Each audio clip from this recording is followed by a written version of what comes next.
What's going on, everybody? What's going on? Welcome back to another episode of Actors Endurance. Now, of course, every time we come on here, we got a great show. Now, today we got a phenomenal guest. Y'all are not going to believe this one. Marlon, go ahead, take it away. All right. So welcome back, y'all. Y'all know what time it is. So this artist right here is he's not a traditional actor, but he uses acting in his musical career, and his musical career is loaded. So his name is Torrin Perkett, and you have to go look him up. I don't even have enough time to run down all of the stuff that he's done, but he's a choir master. I don't know, what do y'all call that in church? You know, I don't go to church. What do you call it? You're a minister of the choir, right? Minister of music, yes. Minister of music, yes. See, all right. I know I need Jesus, y'all. But look, minister of music for the church. When I met him, he literally had a keyboard. He was walking around with a keyboard. Like, this is how dedicated this dude was. So if you want to know a very interesting person, you're about to meet him. My man, Big Torrin, what's up? I didn't even, and you can spit off everything else that I left off, because I left off a lot. Yeah. But this is my man, Torrin. What's up, brother? How you doing? Hey, I'm good. Thank you, man. Thank you for that memory. Like, that was a time and period of, like, I was there. Like, nobody could tell me, like, no, you shouldn't carry this keyboard. I'm like, yes, I should. But in that timing, I was searching of, like, I know there's something out there. I just gotta do it, but I gotta do it my way. And I just that timing of carrying, just to think about it, you didn't really see people carrying a keyboard, a battery powered keyboard. I would carry that joint around, and I would be like, "Hey, if y'all want to catch a vibe, we can." And that improved to me meeting Marlon. And Marlon, I was talking about at that timing, I was like, I want to get into acting. I really want to become a character. I want to be this. And Marlon, where I met Marlon at, it was like some kickback, and he just started expounding on everything that I was seeking. He had an answer for, and I was like, wow. And so that's how that, from carrying my keyboard, got meeting Marlon, that's the shift of the endurance, of everything right there. In my lens, Okay, well, that good segue into, our very first question. We always ask, because I'm sure you've been doing this for quite some time, right? A few years. So what has been like the things that you've done to endure, throughout, that made you, not give up, not quit, and, just stick with it, like what have been some of the things that you've done to endure throughout your career? I always look at it as like what somebody may deem as a small things. It would be going back to 7th grade when I always liked looking at the DJ or the hype man. I never wanted to be the rapper. I always wanted to be the beat maker, the DJ, and the hype man.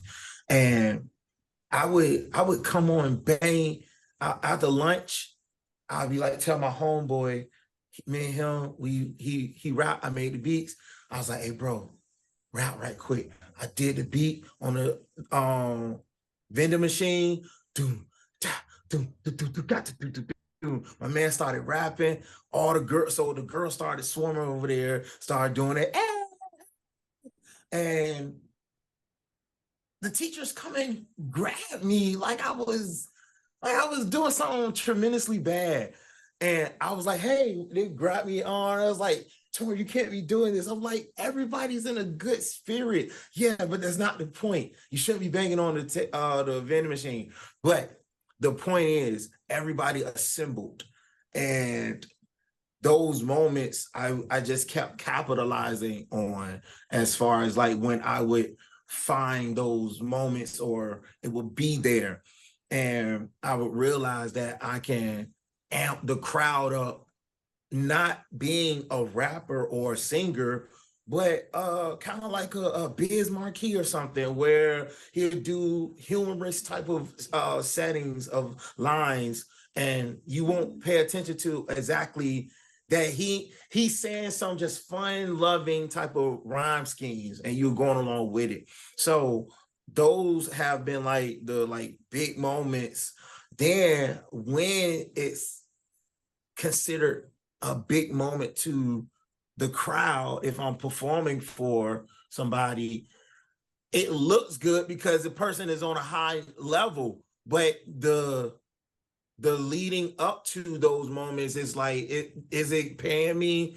Is it getting me anything behind this? And I'm getting shows behind it. So I'm saying that part to say that the parts that happens in the moment kind of be like those memorable ones for me, to make me keep pushing forward and be like, yo, I got the vibe. I'm not a janitor. I'm not a toilet cleaner. No diss to anybody who does that. I'm just saying, when you're in a school system and they cater to a certain ethnicity, and then anything you do, they like, hey, we're going to put you at this statistic. I'm trying to overcome not being labeled as this while I'm fueling with this creativity or this artistic type of drive inside and whatnot. So I hope that answer, summing up, through those moments of the question. Yeah. Would it be safe to say it's like, like the people and the energy are the things that kind of just, like push you through and just keep you going and, just make you want to just continue doing this and, because you can do anything with your life, but it's like, you actually get to be creative and, just kind of put out whatever, whatever's in your spirit, for the people. Yeah, I feel like the field that I'm in, as far as that, the people is basically the source of the extension of spreading that energy. Without the people, it's more so of like you just doing it for your mom, your dad, or your cousin or something, or your best friend. And not saying that energy doesn't work, but I feel like we got to be honest when an artist or somebody be like, yeah, man, I don't do it for the money. I just do it. I don't like, yo, this involves this area. This is going to get this there and rise it. So everything that I built, it always was a person.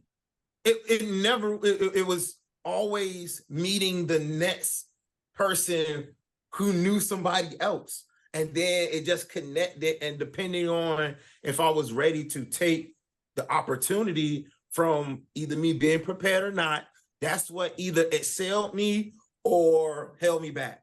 You are now watching Actors Endurance Podcast, the #1 podcast for the resilient artist. Well, I'll tell you, one of my observations was, ever since I met you, I've always seen you work at your craft. Always, always, always. And it was always the work that you did behind the scenes. Because I remember when people was like, oh, how's Big Torrin getting this gig and that gig? I'm like, he's working 5 days. Like, you would just go and roll up on a piano and just play a piano out in the park, or, like, you've always had this thing. Just like your keyboard. When you didn't have a keyboard, you made a beat off the table. When you didn't have that, you went to a real piano. When you didn't have that, you rapped. When you didn't have that, you made music and you acted. So I think that what a lot of people don't understand about an enduring artist is not what you do in front of the camera. It's what you do behind the camera. It's what you do at home. We always talk. So I got this thing with Torrin where I called. He used to play in people's living rooms. This is how dedication works. This girl, this young lady that we know, my friend Lanicia, shout out to Lanicia, used to throw parties in her house, and would have a live band in her living room. And Torrin would play. And he had what I call fat fingers. You know, the fingers were slipping, but they would hit like two keys at one time.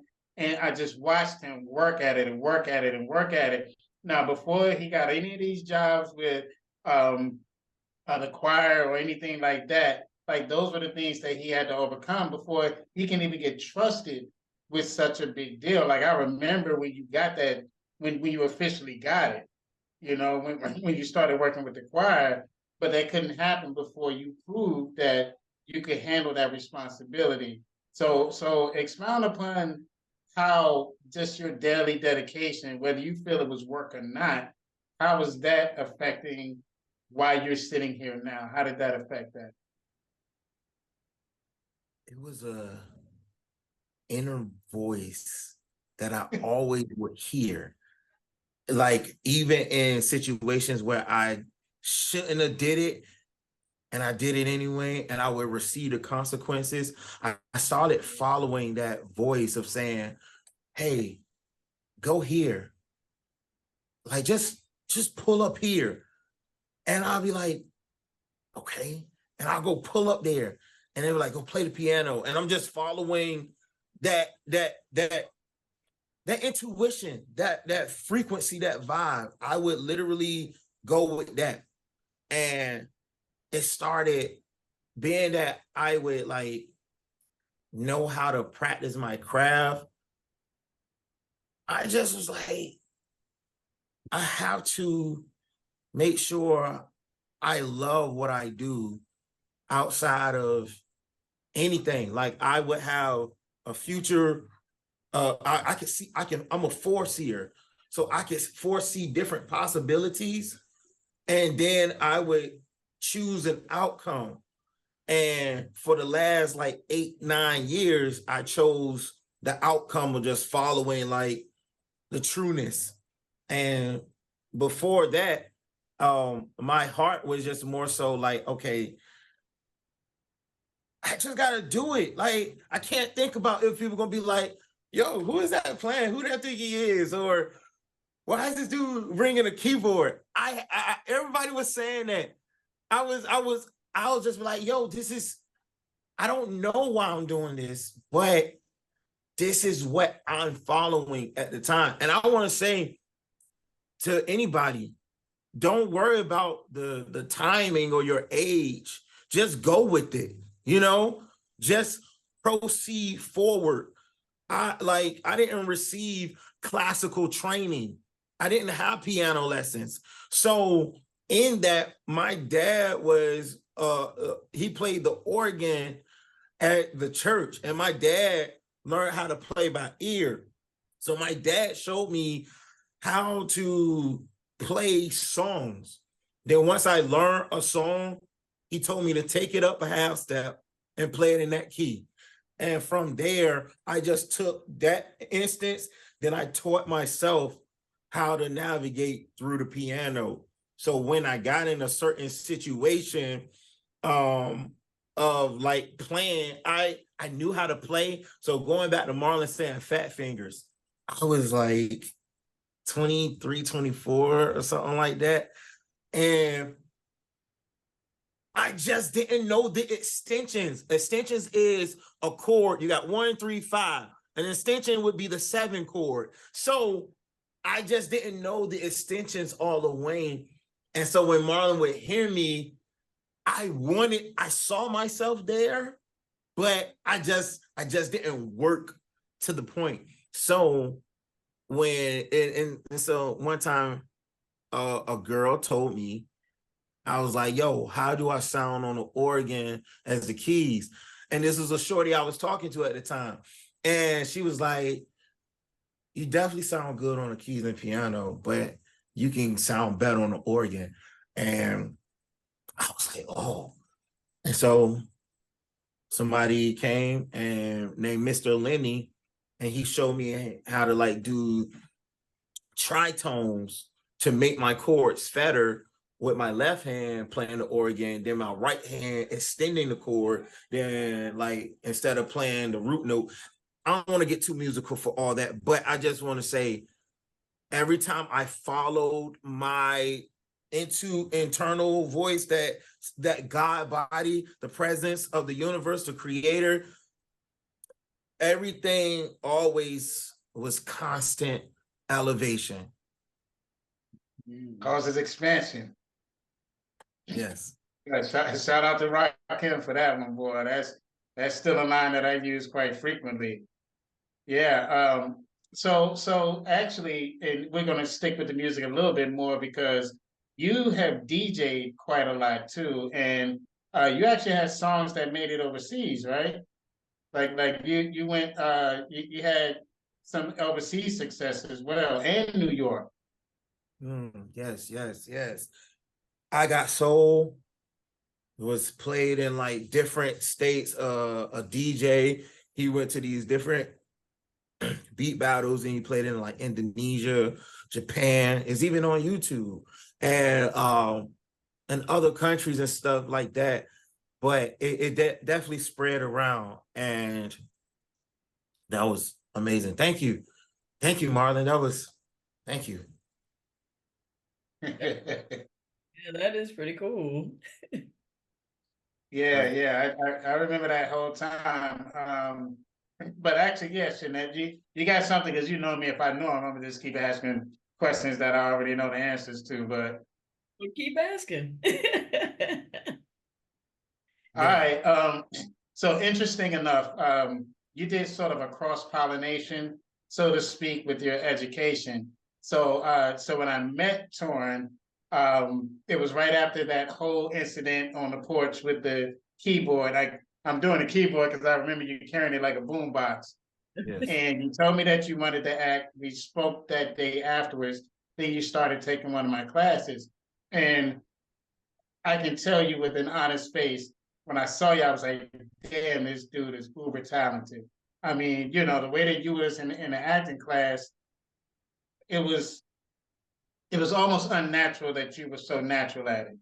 Your timing, you knew comedy, you knew improvisation, you knew the comedy, you knew improv, you knew certain things. But when I saw that you were able to take that training and put it over into, especially when you was on stage rapping, or if you was singing like Rosalie or singing, that isolation, I think that the monologue work helped you out with being able just to be secluded on stage, understanding that you still got to have a presence up there. I mean, and I could be wrong about that, but I saw a lot of growth after the class, and especially after you came back and said, "Look, I know I haven't been to acting class in a while, but I've been working on my craft," and then I pop up and you dropping an album. Like that's how that worked out. You get, and matter of fact, you did the video at Lenicia's house. It wasn't Rosalie. It was Nothing But the Dog in Me. yes, nothing but that. So you was making like making your own videos and all of that. What I loved about you is you didn't wait for anybody. And on top of that, let's pin this. He at least at one point he had 3 bands at once. Like he worked all 3 bands and his own gigs. So you know there's a lot that's into your hustle. But let me double back on that. So in the acting classes, how did that actually? Hold on. While we're on the acting classes, you were in movies too. Let's not forget that you actually did acting projects. So go through that time period of being in acting class, doing the projects that you did, and then how that corresponded into having you be an elite performer in the Hampton Roads area. I mean, I don't know if you don't know Torrin, you ain't on the music scene. Facts. Ooh, man. All right, let me try not to. All right. So, thank you, Marlon. I'm gonna say, you saying all this stuff, it's like a memory from like way like back here because it's been like a decade and some change in that hustle and mindset of like I have to go get it. But taking acting classes and taking your class for me was one of those things where you made sure that you knew how to talk to all the students in a way that they can understand the language of how they can thrive in it. So, and when you gave the questions and the analysis, then you gave us the formula. You gave us the formula of how to score a script. And so when I sat with my cousin Shamel, she's a Virgo and I'm a Gemini, so it has that energy of where it's like, all right, let's focus in. So me and my cousin, when Marlon set up a play where we was gonna do a play, and we linked up 4 hours out the day for a couple of weeks and stuff, and we transformed. So it showed me dedication of like, okay, like let's really like let's not try to wiggle around. Let's not try to find a shortcut. Let's not try to do cheat codes. Let's really build. And so that's what acting class started showing me. And so when you would give the critiques when we would perform our monologues and such, like you said earlier, me going back and doing the work at home, that was a big part. So I would be in the mirror, I would work on whatever notes that you told me to do to really try to get to that point. I would like really work on that. So that way we ain't gotta talk about this version no more. We now have excelled. And I was all about excelling and succeeding in that time period.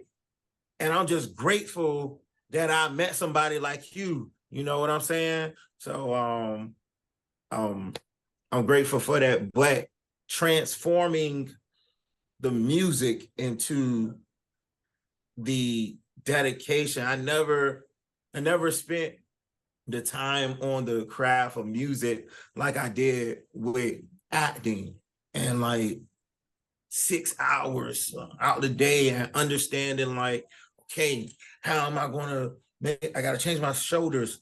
I can't be slunched over.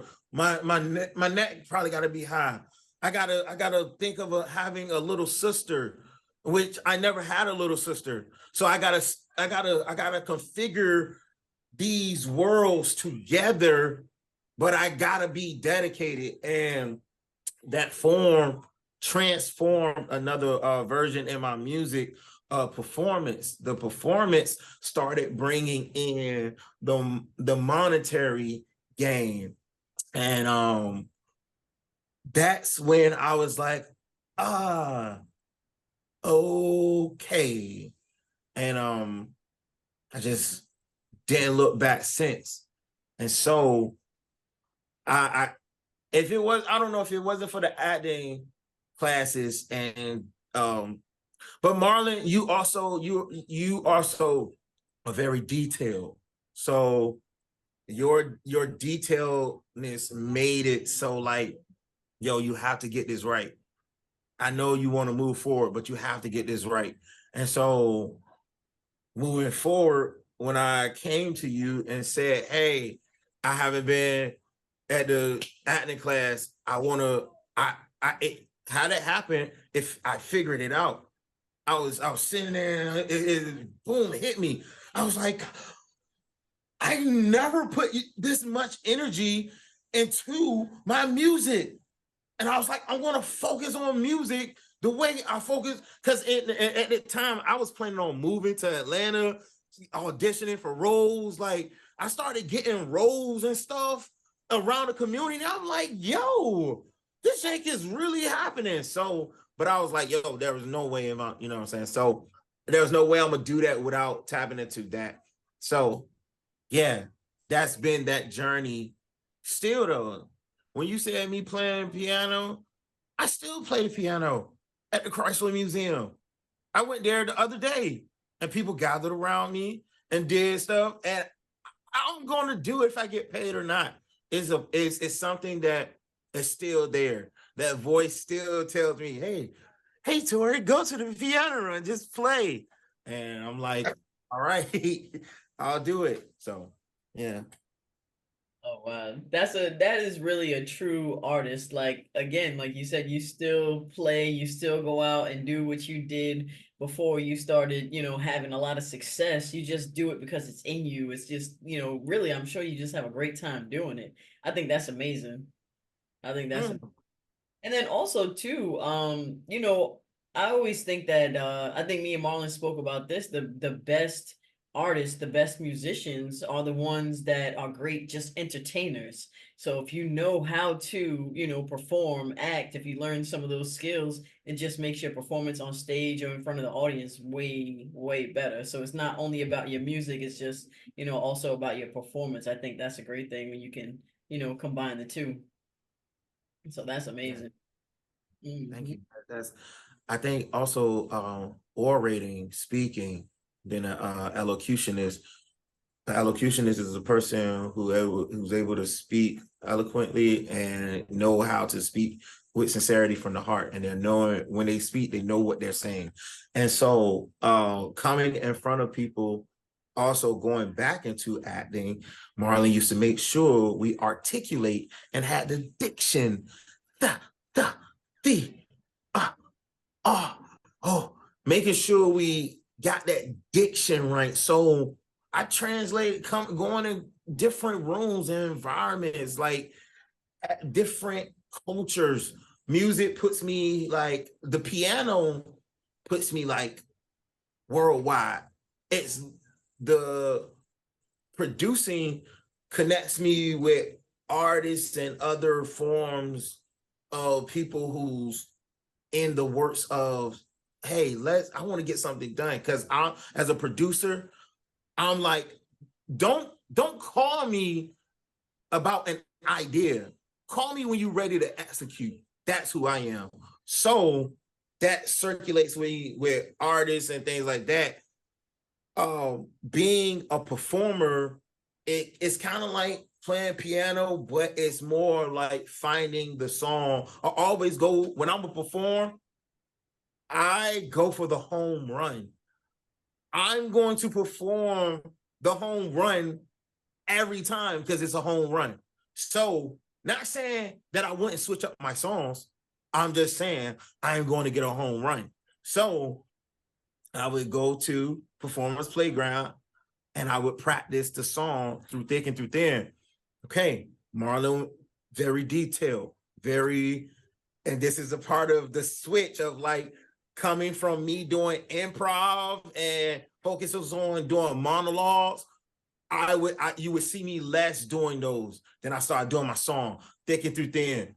I would sing, hey lady, I know you are a friend of mine. And I would like kind of close my eyes.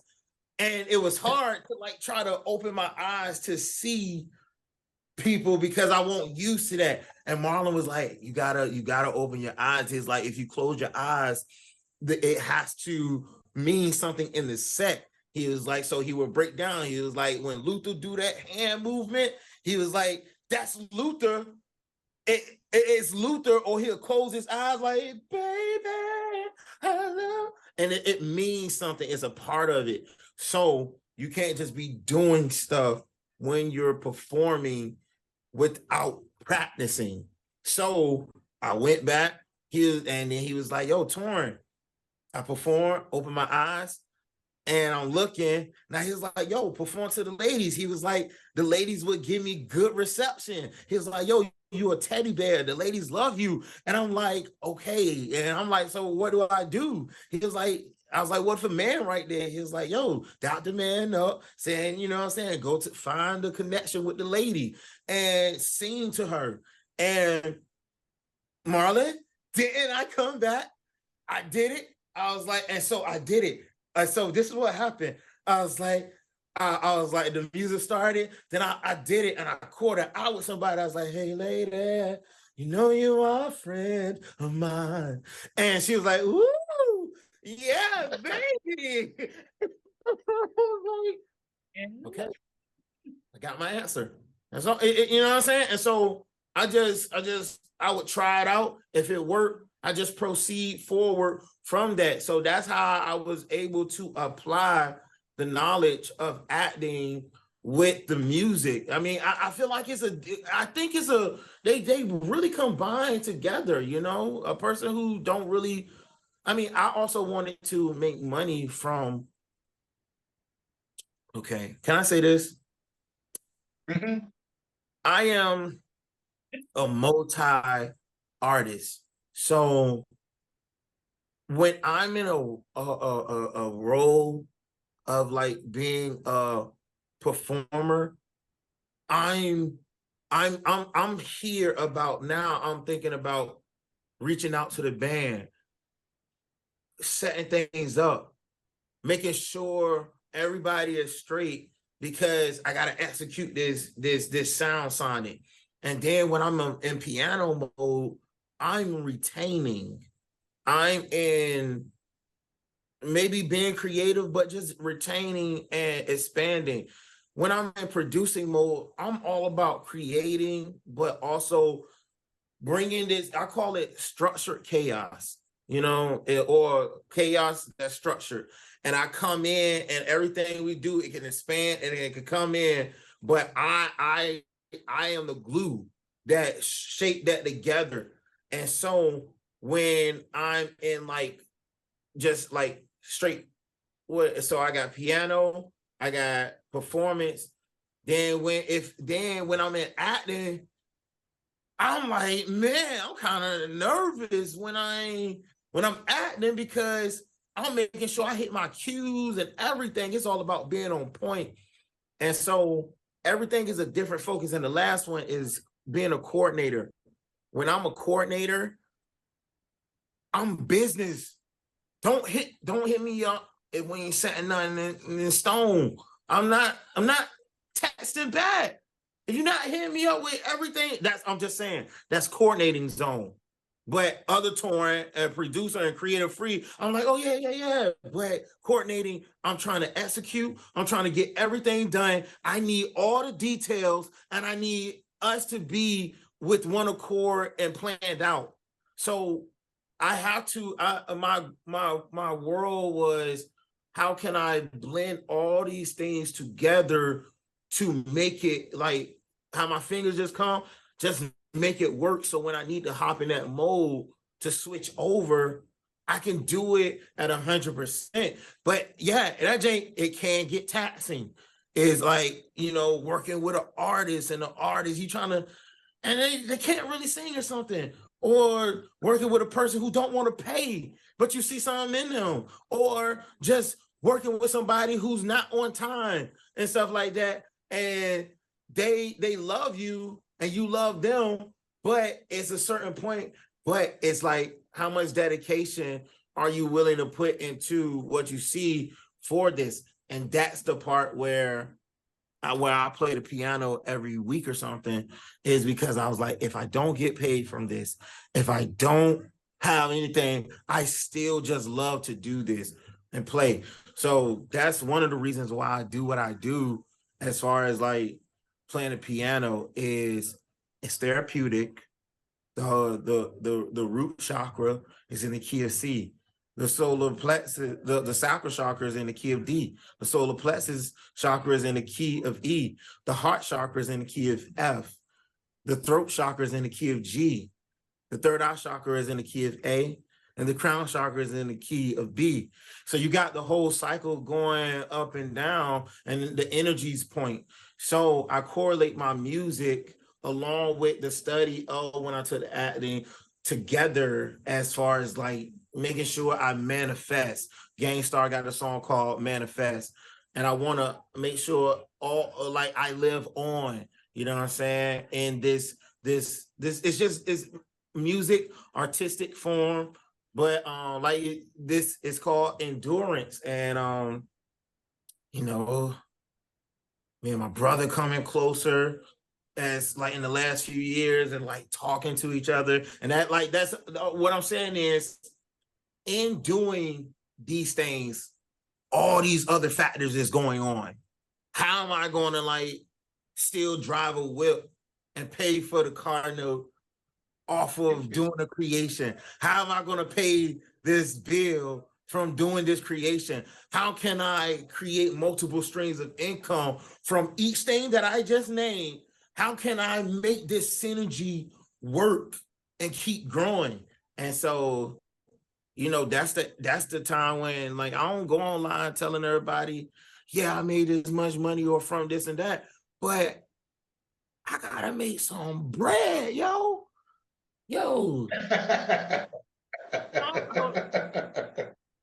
I just went to Walmart yesterday and the prices have shot up. And I'm like, okay, I make this much money right here. So if I spend this much money, I need more. So can I ask y'all something? Can I ask y'all something? Oh, this is a first. Holla at us. And do y'all feel like with actors and doings, do y'all to do what you do you feel like you gotta have the money to do what you do? Or you'll just do it without anything? Yeah. You didn't see our first episodes. Yeah, you didn't see listen. the first. And actually, I'm gonna let Shanette, because Shanette talked me into it. I was not ready to go.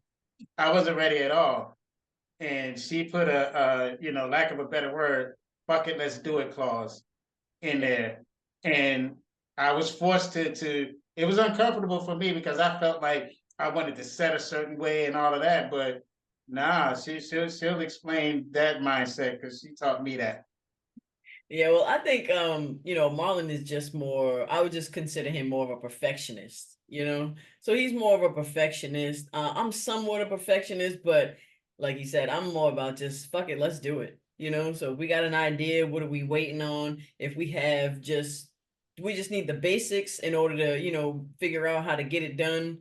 And yeah, let's just do it. So yeah, we're gonna do it with no money. If we have a little bit of money, fine. If we got to go try to find some money, or we just use what we got, and just figure it out. That's what I figured. So yeah, that's the thing. Like I know, like my mindset, and I know he's just like that too. Though, if there's something that you really truly want to do and it's in you to do it, you'll figure it out and you'll just go ahead and make it happen. So with me though, I don't know, I think it's more of an Aries thing because Aries, as soon as we get an idea, we're not even done thinking about it. We already on our way doing it. So that's just kind of how I do things. And but that's why I like rocking with him though, because it's like, hey, we got an idea, we'll talk about it. And it's like, all right, when you ready to go.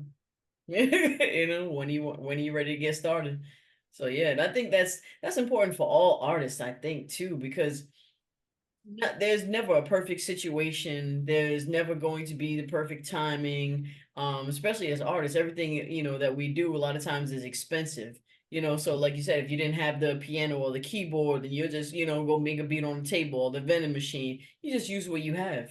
Use what you have, and you just got to keep going. You got to endure throughout the ups and downs, and just keep moving forward. Always trying to reinvent yourself. But the biggest thing is just to keep practicing until you get to, till you keep elevating. So yeah. Yeah. Yeah. Also, you do film composing.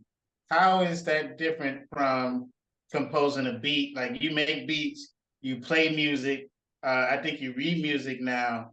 You know what I mean? So how is creating a soundtrack? Because a lot of people think that a soundtrack is the segue of a rap or something like that before they maybe cross over or cut to a scene, but the actual real score is that undertone music, the music that doesn't have any words, that music that affects us emotionally, like all music does. So let's start there. But this kind of music to score a script, I'm sorry, to score a movie, that is intentional, like very intentional, emotional music at that time. So like you can't create a beat for a rapper and use that as a tone setter for a movie, for a scene. You know what I mean? Somebody getting ready to lose their parent or something, or lose, something that's very important to them. Not consider, you can't play, in the club by 50 Cent. You can't play a beat like that and get that same connection, right? So how how do you understand the difference since you make so many different forms of music? How do you understand that as a difference? Yeah, thank you for asking that. Well, I can go back to an early memory of when I used to watch Tom and Jerry, and when I was a child. And Tom and Jerry, every step, every point, every little laugh and giggle that they did had a musical thing and ring to it.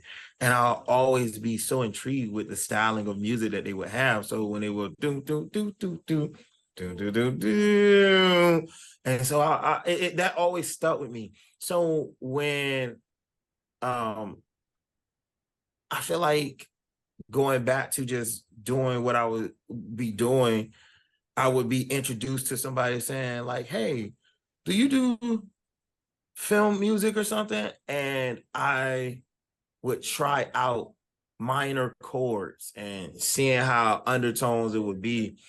And the difference is I'm creating a whatever. If somebody gives me a clip and they say, "Hey, can you add music to this?" Whatever is the scene, I'm creating original things to that. So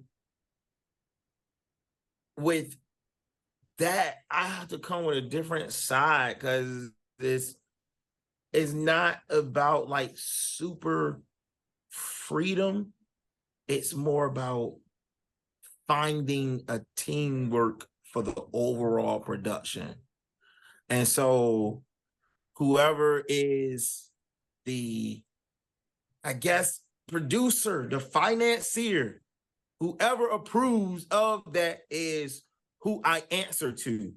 And so that's the one thing right there. It's whoever is the financier and whoever feels like if it fits or not.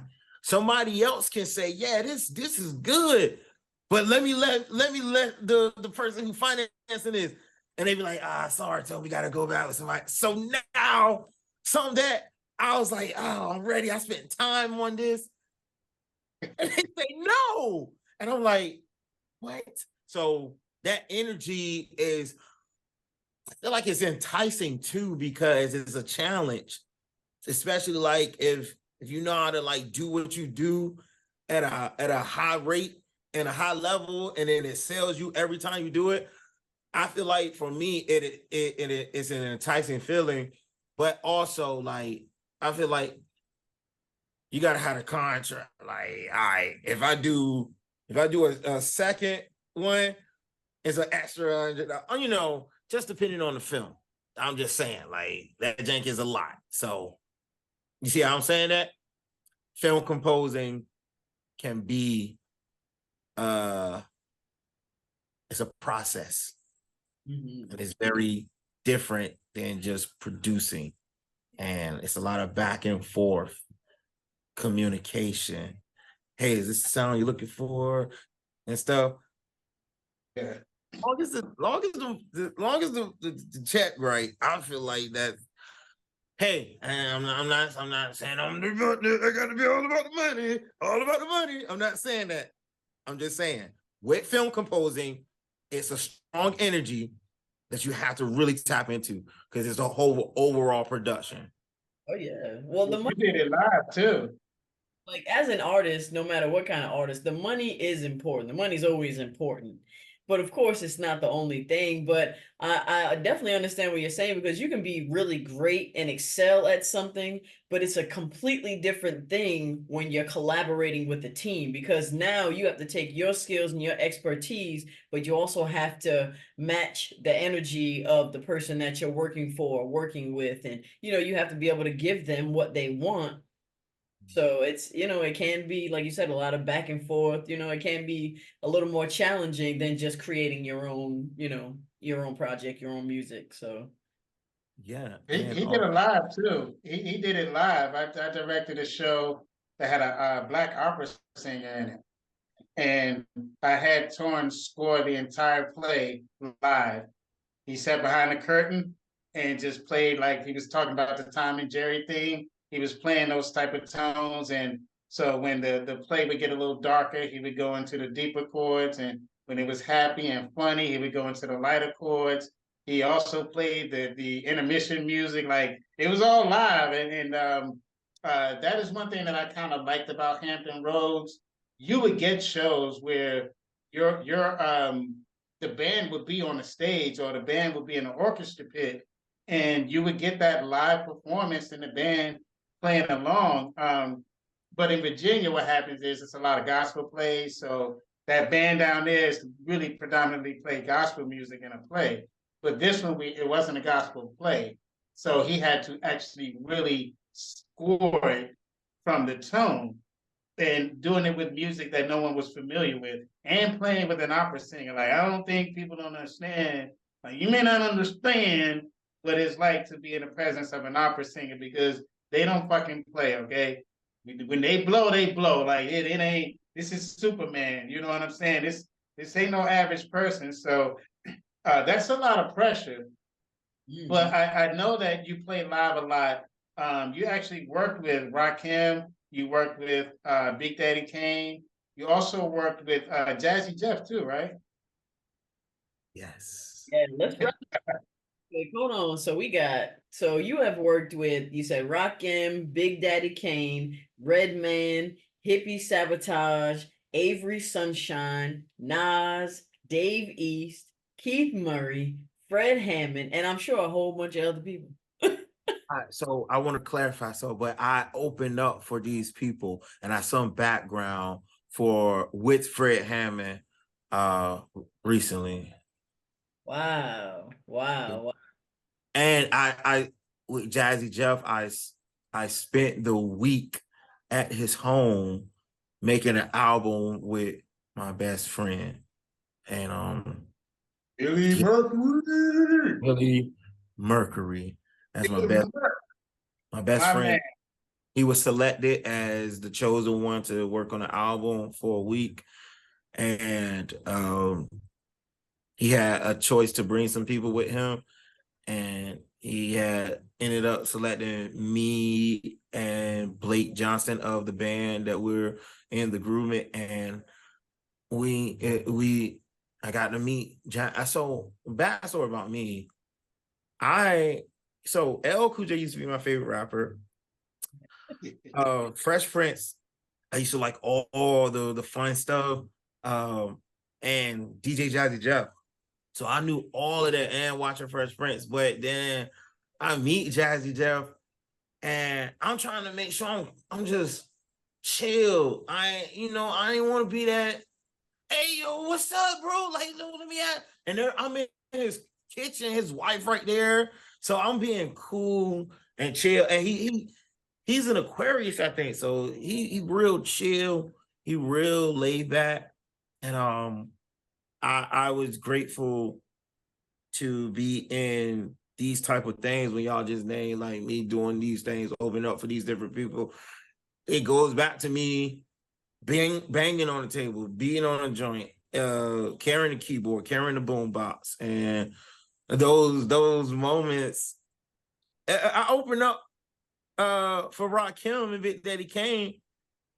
I was a beat boxer. I didn't play piano. I didn't do that. I beatbox with a guy named It's the Concept. He brought me along with him. That is on YouTube as well. We rocked that show so heavy that they had to do a recap that like people was like kind of ready to go after we performed. Then the people that came after us, they was like, oh man, because we rocked that jank so heavy. So those moments, years before that, I got to meet Rakim. Rakim is my favorite MC. He's my favorite manifesting lyricist. He's the only lyricist for me who has spoken life, and I use it almost like a religion for myself. Constant elevation causes expansion. I know you got soul. I used to look up the definition and I used to try to find words. What is soul? And I'm like, what? And I was looking for a video, trying to just understand that magnification of like speaking life. So that correlates also too with everything when I'm saying meeting and being at Jazzy Jeff crib. I'm with somebody. It's my home. We come from Park Place. We just did it. And now we you know what I'm saying? And so it was like, it was certain things that I feel like you should just keep going. If you feel like you shouldn't keep going, you need to analyze why you shouldn't keep going. Weigh out the factors. If you're working off fear is going to halt everything. But if you're working off confidence and you already prepared for war, you already checked all your areas, you already scoped what you needed, there's no reason to stop what you're doing. The only thing that's stopping you is not doing what you're doing. And so I just always continue doing what I'm doing. And I haven't had a hiatus except one time when I fell ill and I caught this virus in 2018. And this virus put me down so bad that it put me in a medically induced coma. And this medically induced coma had me there for about 13 days. I was in there for 2 weeks, in a coma for 2 weeks. So I had to wake up, learn. Like, I was like, yo, what in the world? I couldn't talk. I couldn't walk. To me, I was basically a paraplegic because I went from like how I'm talking to y'all in my mind. I just drove earlier that day. And then to fall ill, have my attack that I had, and then come out of that and like how to walk again, like how physical therapy to walk, I had to have voice therapy to talk. They were about to give me what you call it, because they had tubes down my throat so long. Yes, tracheotomy surgery, and because they was gonna pull it out, they was gonna have me have my my voice basically gone. I was gonna probably be talking weird for a long time, and luckily I woke up the day they were possibly deciding to do that. And so everything, that energy of just me always following that voice, I feel like is whatever we call it, karma, cause, effect. I just follow that vibe of like, yo, I'm gonna do it. I'm here supporting my friend because I want to. I don't have to. We had a little falling out before, but you know, we reconciled things. And I want to be here. I want to see our future as friends and family. I'm 35 now, so it's a different perspective and lens of life, you know?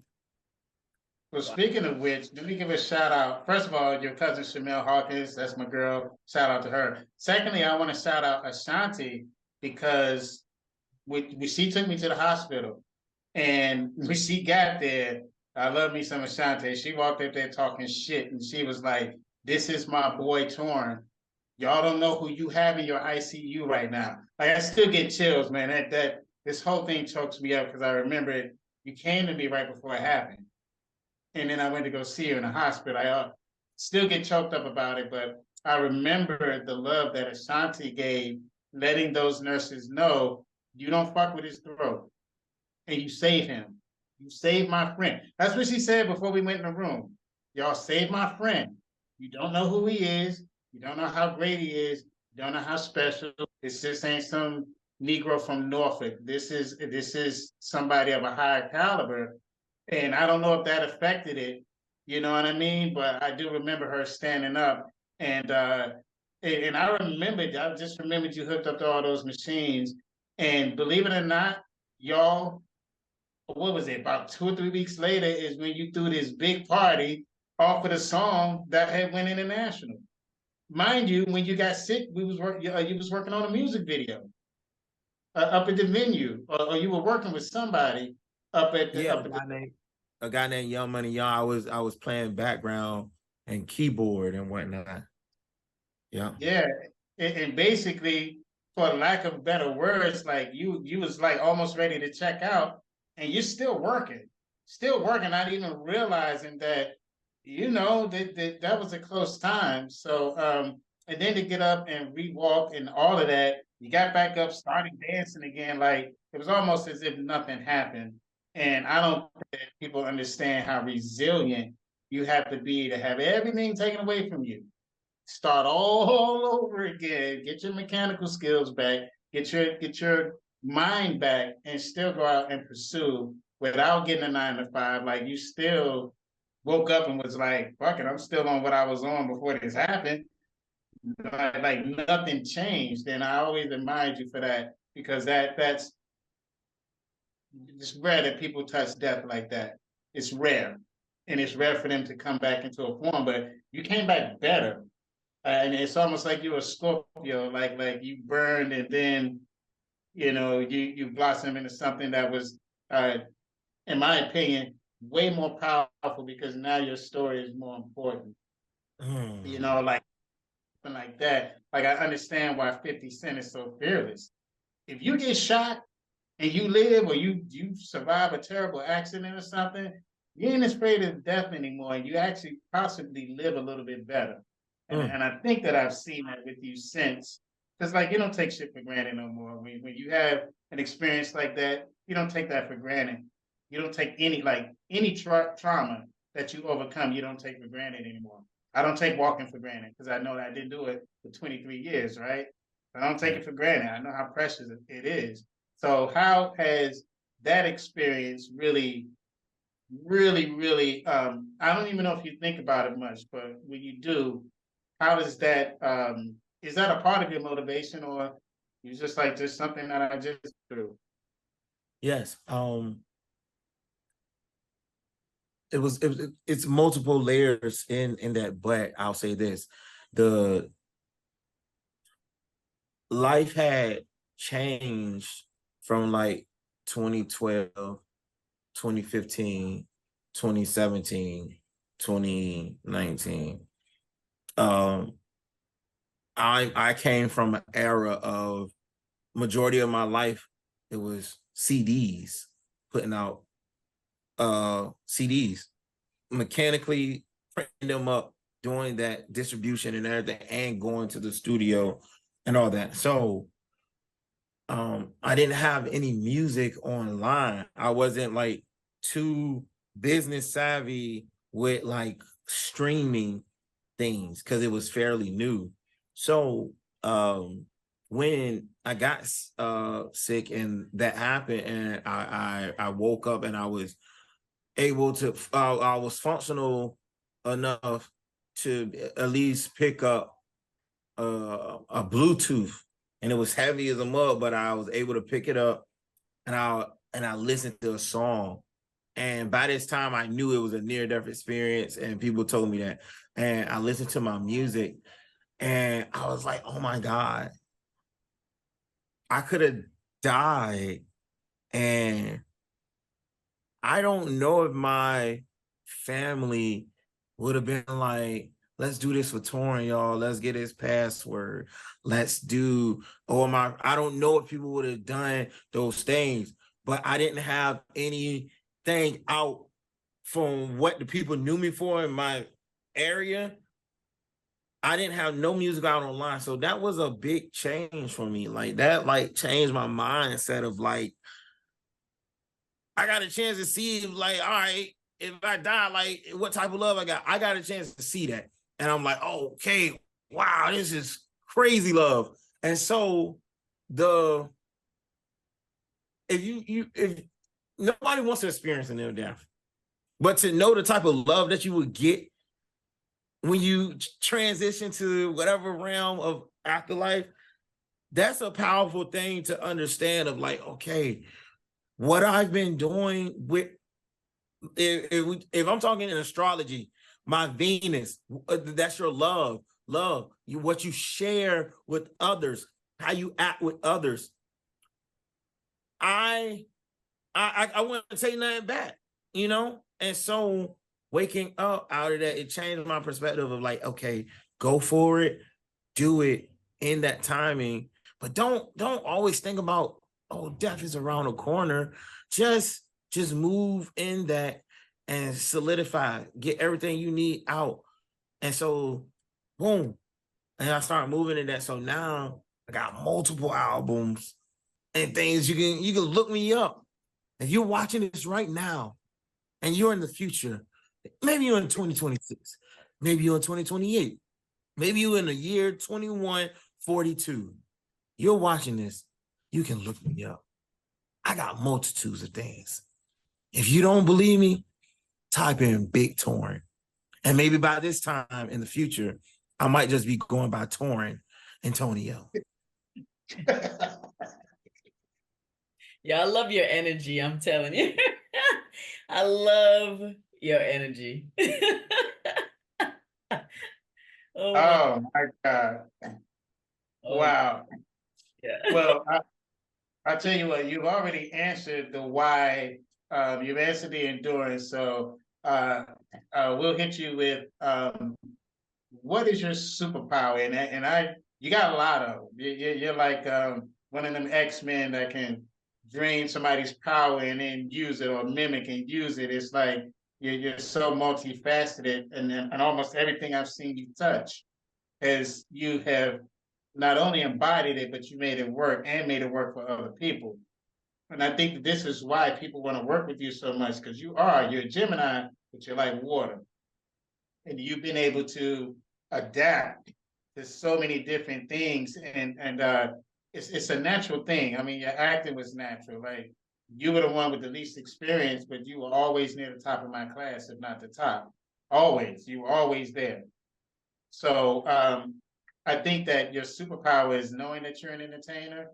But I'll let you answer that. But that's what I see is your superpower. I would love to hear your take on my superpower. I'll say mine, but go ahead. What'd you say? Your superpower to me is not only being able to adapt to a situation, but when it becomes artistic, it's like there's a knowing. Like you know what to do, you just gotta try it out. You know what I mean? And because you do that all the time, like Turner called me, like, yo, you remember that thing you told me 4 years ago? I just tried it. And it would work. So I understand, like, part of your superpower is not being afraid to fail. You always tried it. You would always try to see, hey, did this work for me, or it didn't? And if it didn't, you scratched it. If it did, you used it. But your resilience also, and the fact that I think almost every time I've ever seen you in life, you were working. You were working at your goal. And I don't think that people understand how much it takes to get up every single day when it's not working good and still say, all right, I'm still focused. I'm still toned in, and I'm improving. You never stopped improving since I met you. You've grown, like you breaking down the whole chords with the chakras. I remember you learning that. You know what I'm saying? So you learned it, and then you incorporated it. So that's a superpower, to be able to. I think that's how you adjust to a lot of things easily, because you're not afraid to try it, and you're not afraid to fail at it.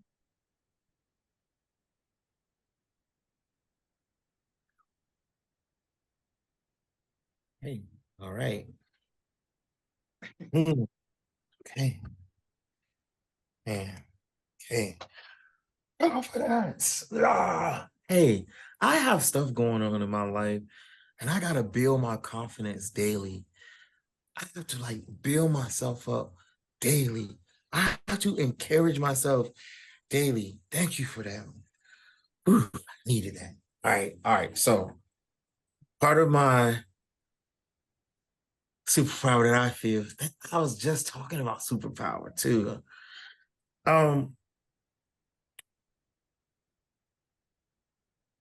Also, my moon sign is a Scorpio. So you said I move like water. Yeah, my moon sign Scorpio, like a water. I was gonna say adaptable as well before when you had told me about what would be my superpower. I was going to say being adaptable, but also navigating amongst and maneuvering amongst the people, like knowing the role I'm in. If I play at a Presbyterian church, I play keyboard, I'm the only Black band member. However, I play the role of contemporary music. So I'm not here to be jazzy. I'm not here to be that. I'm just doing the role. And I feel like I can tap into the role very efficiently and not be looking to be the front guy. You know, some people got that complex where like, I gotta be the front person. I know how to play the background. I know how to be vulnerable. When I used to take acting class, I didn't mind losing. Some people would have a hard time being a loser. I would be like, yeah, bully me. I would go all the way. So I feel like you're right, Marlon. That is that. I don't even have anything outside. I'll go with what Marlon was saying. I forgot about that bully play. Anyway, you were saying something, Shanette? No. I was actually just listening. I love his energy. I feel like I've just, met you. I feel like your energy, I mean, yes, if I was not your energy, but your superpower is is like your drive.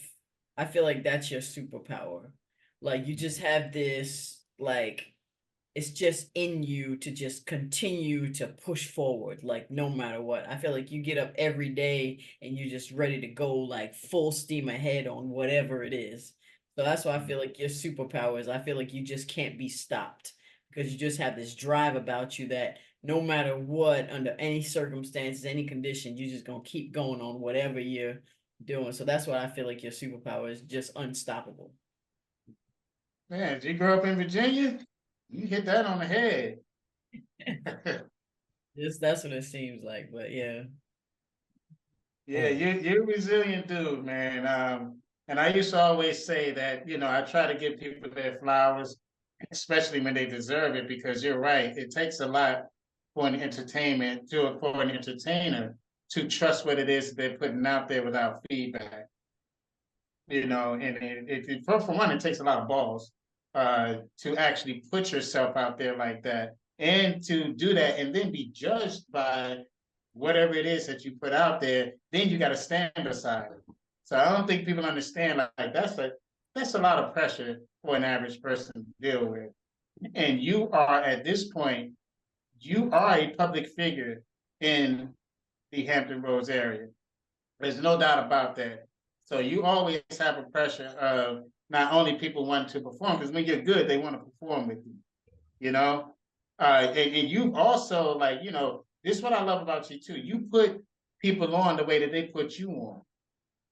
I've watched you create shows.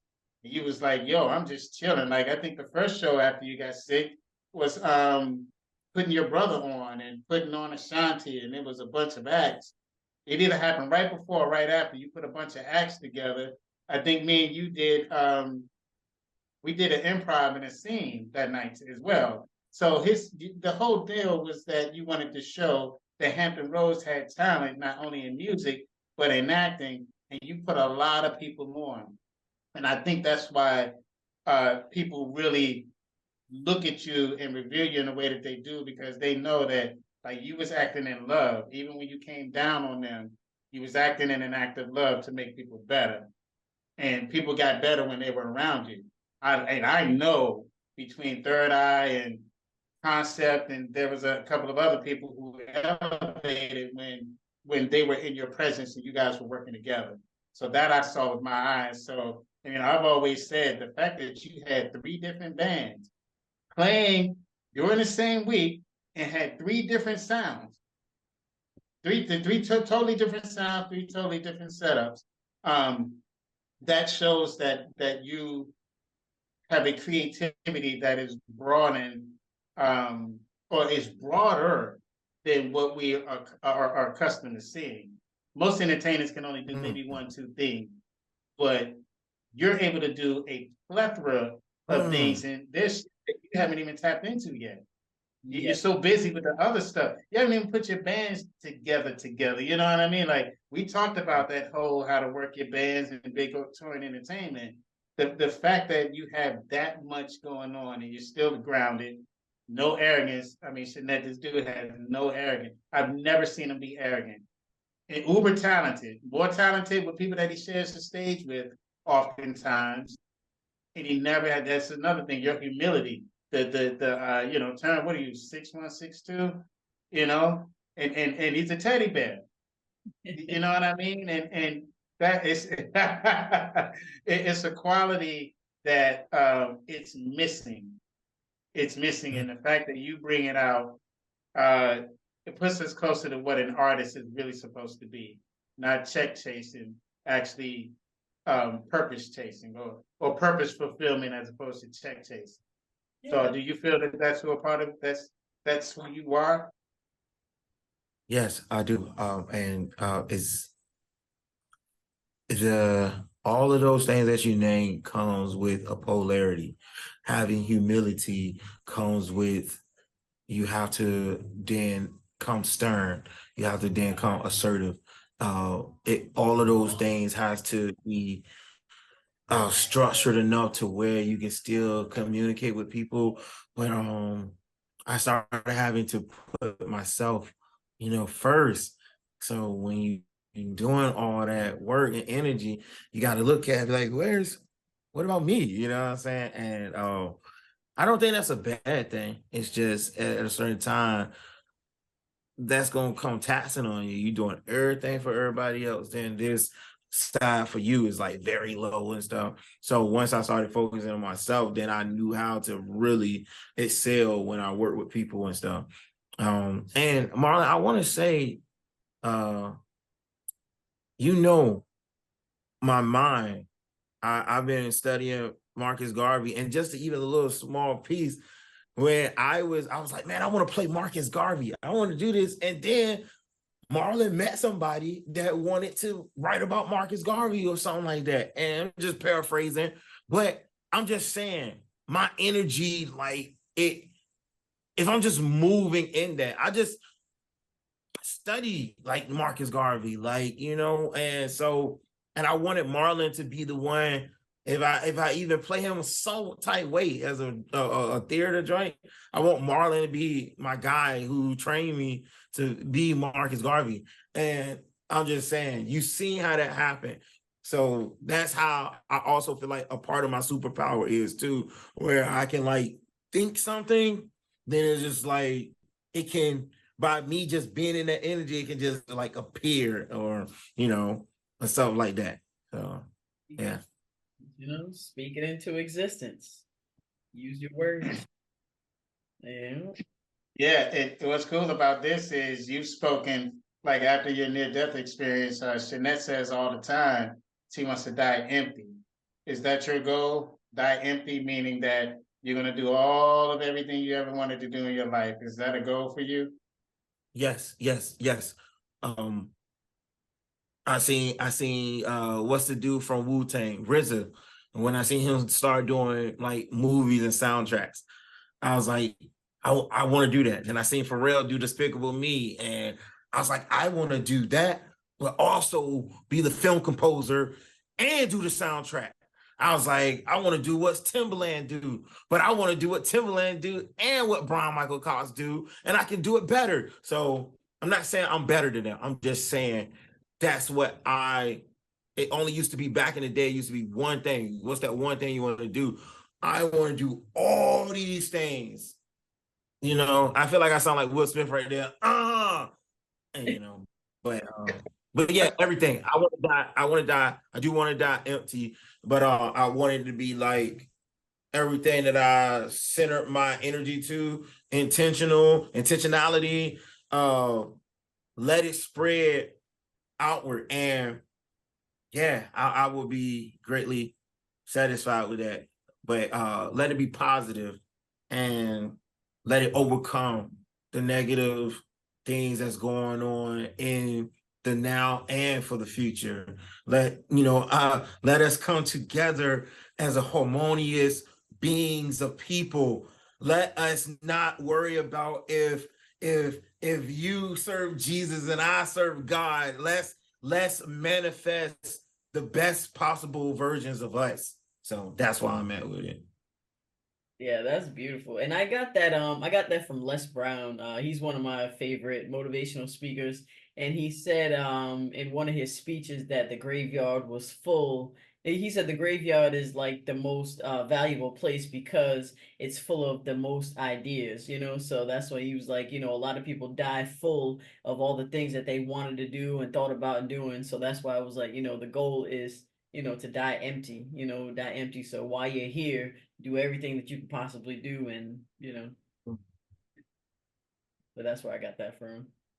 I'm gonna do that. Mhm. Thank you. Thank you. It's dope. It's when I see your card up.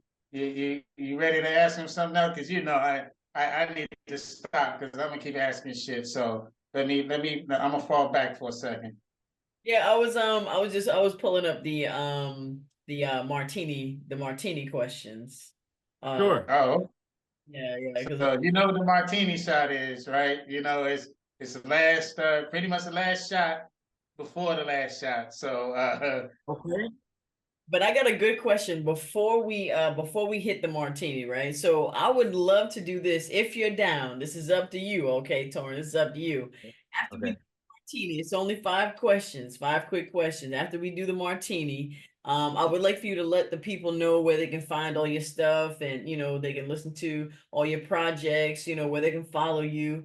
We do that, and then on our outro, if you wouldn't mind, you know, maybe playing something for us. You could either beatbox, you could, you know what I'm saying, bound on the table, you know, just something to send us out. What you think? Sure. All Sure. right, cool. I'm looking forward to it. Thank you. All right, cool. All right, so we're gonna get into the martini round. So it's just 5 questions, you know, just something to get so we can get to know you real quick. So Torrin, what is your favorite smell? Mm, it's like this. Y'all know what like blunt spray is, and it's called like a powder type joint. Well, let's not use blunt spray. Um, Yeah, that's what you said. We're using blunt spray. but if you know what I'm talking about, that ain't gonna make it. It's like a fresh. Let's simplify it. Yo, like y'all had the little downy ball joints, and it like Febreze fresh scent. Like when people smell me, they be like, "Oh, you smell like fresh clothes." I like that scent. Right? Like fresh out the dryer, that fresh linen smell. Okay. Okay. But like but I like to smell a feminine type of scent. So I like the smell of a woman. Mhm. Yeah. you know, 2 thumbs up and a vape with that one, brother. Absolutely. That's Marley approved. Yeah. Anything that got to do with a woman. Anyway, um, where's your favorite vacation spot? Okay. I'll say right now in this season of my life, I'll say the museums right now. Museums. Like it's not a actual spot of like land, but the museums is that answer for that. Okay, not a problem. Not a problem. Okay, now So, cats or dogs? Cats or dogs? If you had to choose one. Cats or dogs? Baby or dog? Let me see. Cat or dog? Oh, if I had to choose one, I think what? Okay, who would what would make more sense to me? Right now in this season, I'm gonna just say a cat. I'm gonna say a cat. The cats. yeah, I picked pussy too. I got you. All right, and moving on. What is your go-to shoe? Tennis shoes. Yeah. Uh-huh. Oh, the brand of it. Yeah, just your go-to shoe. Like, say you're gonna put on something, real comfortable or fly. Like, say you're gonna walk around the town for the day. Like, what is your, or what do you wear the most? Oh, Yeah, the go-to. I bought some shoes from Marshalls that was like $36. Them things are super comfortable. They're pretty fly. But I just don't tell nobody. I just bought some FUBU shoes. But Okay, for you, from yeah, Walmart, I for was like, yo, these look like some J's. I'm buying them. Anyways, but yes, Walmart. from Walmart. That's a smart dude. I think that's smart. I mean, why not? You ain't Okay. quite comfortable, you know. Listen here. Yeah. I Uh-huh. just want to. I like to have my bank account look this way and my style look this way. And yeah.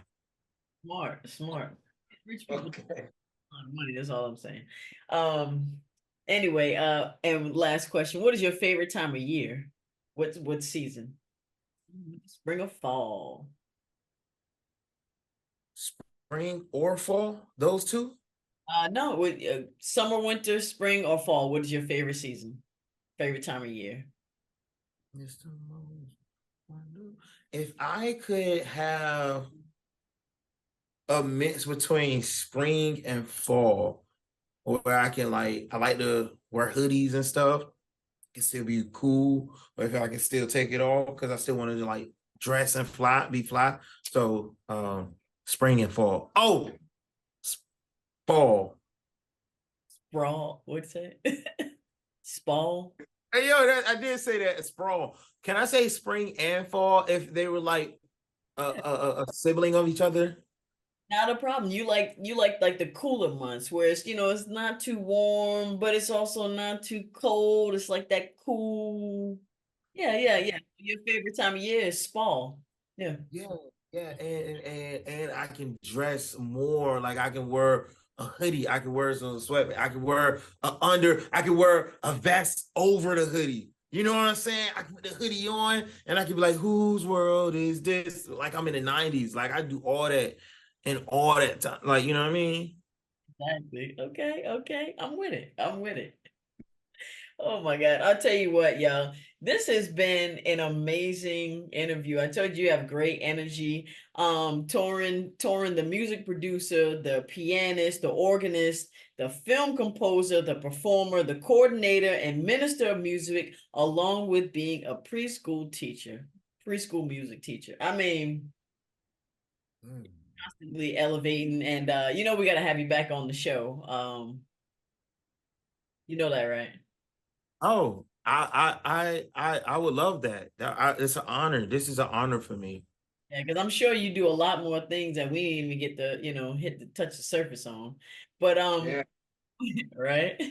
But before we go, Yeah. Torrin, tell the people where they can find you, where they can follow you, where they can watch, listen to your stuff.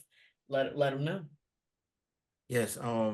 Right now I am on multiple streaming platforms, YouTube Music, Spotify, iTunes, Pandora, Deezer, Snapchat, TikTok, Facebook, IG. IG stands for Instagram, if you don't remember that. But I'm on all of these things, and it's more music apps out there. There's one that's called wow, I can't remember it right now, but I'll be on it. Jam, jam, box and stuff like that. It's so many different ones you could find me on. And just to kind of just be concise, I have easy listening music where you can listen to just piano music of mine, instrumental, calm and relax. That's one album. Peaceful Movement, that's another one. And another one called Natural Flow. Those are the easy listening piano music for myself. Nice. And what is your name on all these platforms? Is your name the same on all the platforms, or? Yes, my name is Big Torrin. Torrin. Big Torrin.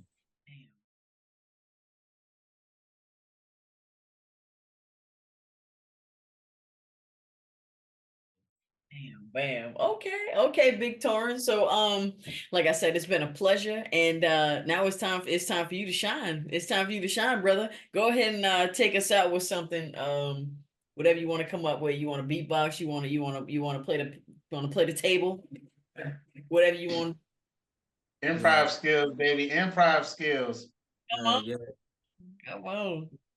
Hey girl, come here right quick. Stand behind me. No, I'm playing nobody right there. All right, so I want to do this. I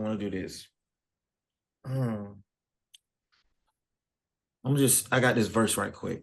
Make it simple.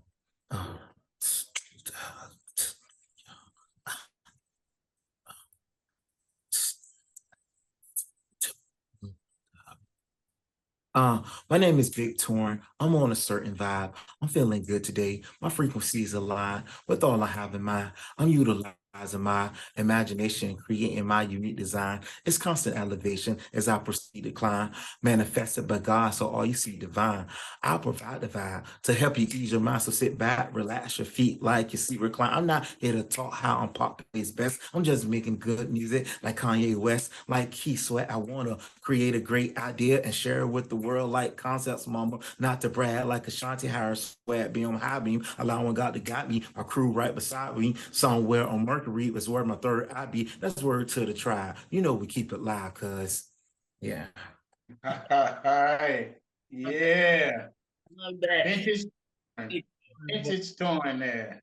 Yeah. I love it. Love it. Torrin, y'all. Listen here, y'all. Thank you for joining us on another Actors Endurance episode. We got the best guests in the game. So stay tuned. Check us out. Like, follow, subscribe, and we'll see you on the next one. Just remember, be great. Peace.